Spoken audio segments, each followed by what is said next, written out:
Hello everyone and welcome to chapter 7 lesson 2 distinct and null values in group functions.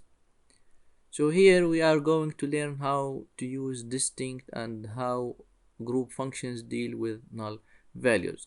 So using distinct in this example, select count distinct job ID from table employees. So here we are using distinct keyword in a group function which is count. Count function in this case will retain the number of distinct job values. It retains the distinct, not null values of job IDs. It suppresses counting the duplicates. It retains only one occurrence of each duplicated values. So the output in this case is 19. If you run the same statement without distinct, select count job ID from table employees, it will retain all job IDs including duplicates values. Let's have a look at these examples to understand the idea of null values in a group functions. Select average commission PCT from employees, so it retains this value. Select sum commission PCT, so this is the sum of all commissions from employees table. Count commission PCT, this value is the number of employees who earn a commission.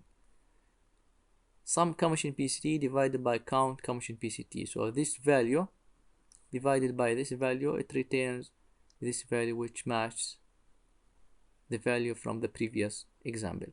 So sum over count, it retains the average value. But is this calculation logical? So let's review again the example. Sum of commission PCT, again all group functions ignore null values. So here it retains 7.8, which is the summation of all commissions from the employees table.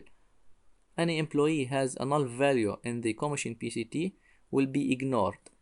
Count commission PCT, it retains 35. So any employee has a null value in the commission PCT will be ignored from the calculation.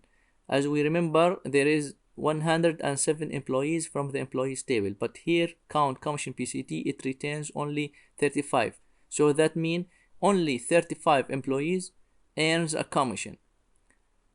So in this calculation, he just retained the sum of all commissions and divided by only employees earn a commission. So here he divided by 35, but we have 107 employees. So the average in this case is logically is wrong. He should divide the value by 107 to retain the correct commission. So how to solve this issue? We can use NVL. NVL function check the commission PCT column. If the commission PCT is not null, he will retain that value. If it is null, it will be replaced by 0. So in this case, we are replacing all null values by 0. So the average function or group function in this case will not ignore null values because we are replacing null values with 0. So the average is the sum of all commissions divided by the count. So the sum in this case will be 7.8 divided by the count. Count in this case will be 107 because we are replacing the commission PCT null values with 0. So he will retain all employees, not only 35 employees. So if you divide 7.8 by 107, you will get this value. So this value is more logical than the previous calculations. So in this lesson, we learned how to use distinct keyword in group functions and how group functions deal with null values. I hope this video was informative for you and thank you for watching.